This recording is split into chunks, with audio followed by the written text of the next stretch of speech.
Hello, आप सभी को मेरा प्रणाम। आज के इस वीडियो में आप सबका स्वागत करता हूं और आशा करता हूं कि आप जहां भी होंगे स्वस्थ होंगे। आज के मेरे वीडियो के टॉपिक है गुरु नानक देव। गुरु नानक जी को, जिसे हम सिख धर्म के फाउंडर के रूप में भी जानते हैं, एक सामान्य खत्री परिवार में 1469 ईस्वी में आधुनिक पश्चिमी पंजाब के, जो इन दिनों पाकिस्तान में पड़ेगा,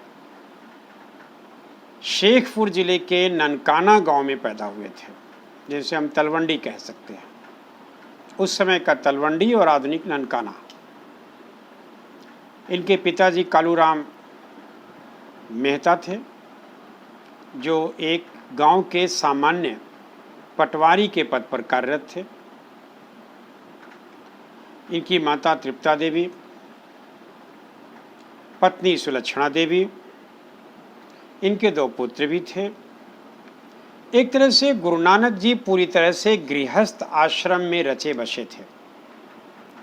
यह बात और है कि इनके पिताजी इन्हें सरकारी मुलाजिम बनाना चाहते थे, लेकिन इनका न तो गृहस्थ आश्रम में मन लगता था, न तो नौकरी में मन लगता था। इन्होंने नौकरी भी किया। गुरु नानक जी ने लोधी वंश में दौलत खां लोधी के यहाँ अनाज भंडार में नौकरी भी की, लेकिन मन नहीं लगा। कुछ दिन बाद त्यागपत्र दे दिए और संन्यास ग्रहण कर लेते हैं। संन्यास ग्रहण करके पूरे 30 वर्षों तक पूरे भारत में 5 बार इन्होंने भ्रमण भी किया। यही नहीं, बल्कि ये अरब देशों तक भ्रमण किए, मध्य एशिया तक भी घूमे। इनके भ्रमण करने को उदासी नाम दिया जाता है। गुरु नानक जी को अंततः काली बेन नदी के तट पर ज्ञान भी मिलता है, और उसके बाद उनके विचार सिर्फ ईश्वर की गुणगान और देश सेवा, मानव सेवा, प्रेम, वात्सल्य, हिंदू मुस्लिम एकता और गांव-गांव घूम करके एक दूसरे के बीच में सौहार्द की भावना फैलाना ही रह गया। उन्होंने कभी कोई मंदिर नहीं बनवाई, कभी कोई धार्मिक पुस्तक नहीं लिखी। उन्होंने ऐसा कोई कार्य नहीं किया जिससे ये कहा जाए कि वो सिख धर्म को पूरी तरह से स्थापित करने के पक्षधर थे। वो पूरी तरह से हिंदू धर्म में एक सिख पंथ है, एक संप्रदाय है, कोई अलग से धर्म नहीं है। इसलिए गुरु नानक जी ने बड़े ही स्पष्ट शब्दों में कहा है कि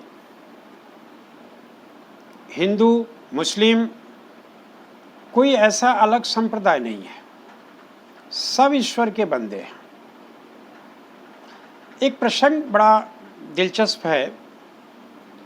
वो अपने एक शिष्य दरअसल एक तरह से संस्कृत के जो शिष्य हैं शब्द है, वो उसी से सिख एक अशुद्ध अपभ्रंश शब्द आता है, जिसे सीख कहते हैं। इसी से बाद में सिख धर्म बना। तो मर्दाना के साथ एक गांव में भ्रमण करने गए, और गांव वालों ने उनके साथ बड़ा बुरा सलूक किया गुरु नानक जी के साथ।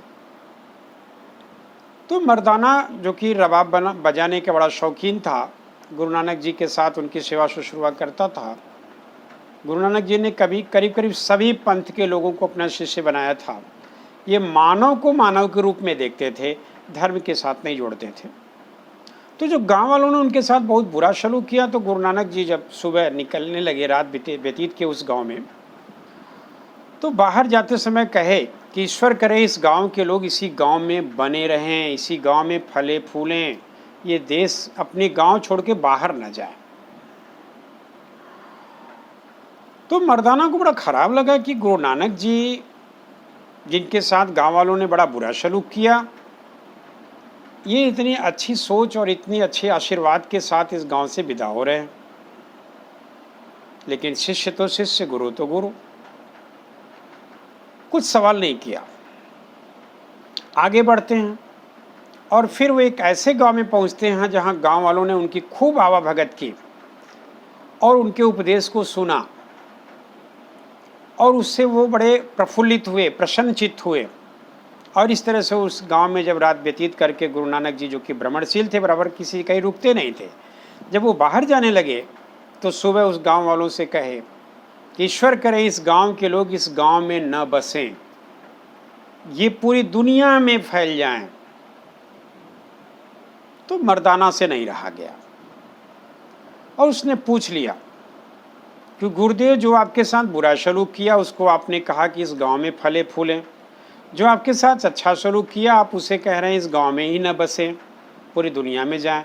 ये हमारे समझ में नहीं आया। तो गुरु नानक जी ने बड़े सरल शब्दों में मुस्कुराते हुए जवाब दिया कि जिन्होंने दुर्व्यवहार किया उनके संस्कार अच्छे नहीं हैं, वो उसी गांव के अंदर ही रहेंगे तो वो उनके बुरे संस्कार बाहर नहीं फैलेगा। और जो लोग आवा भगत किए या जो लोग अच्छे संस्कार से पेश आए, अच्छे तरह से पेश आए, वो पूरी दुनिया में जब फैलेंगे तो उनकी अच्छाई भी पूरी दुनिया में फैलेगी, उनकी मानवता और सेवा भाव भी पूरी दुनिया में फैलेगा, उनका प्रेम भी पूरी दुनिया में फैलेगा। इसलिए हम चाहते हैं कि इस गांव के लोग पूरी दुनिया में बिखर जाएं। बहुत ऊंचा सिद्धांत था। मर्दाना को जवाब पा करके बड़ी संतुष्टि मिली।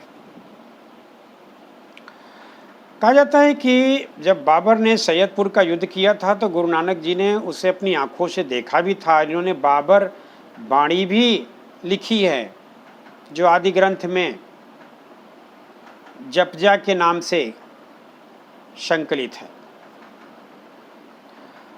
गुरु नानक जी के कुछ सिद्धांत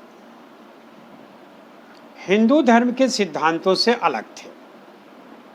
मसलन वो मूर्ति पूजा को नहीं मानते थे, लेकिन मोक्ष को मानते थे, ईश्वर को मानते थे, वो पुनर्जन्म को भी मानते थे। उनका कहना था कि बाहर की किसी आडंबर से हमारा मोक्ष संभव नहीं। मोक्ष संभव है मानव मन में बसने वाले आत्मा की पवित्रता से, सत्यता से, सद्विचार से, मानव सेवा से, मानव प्रेम से। उनका इशारा एक तरह से आत्मशुद्धि की तरह था।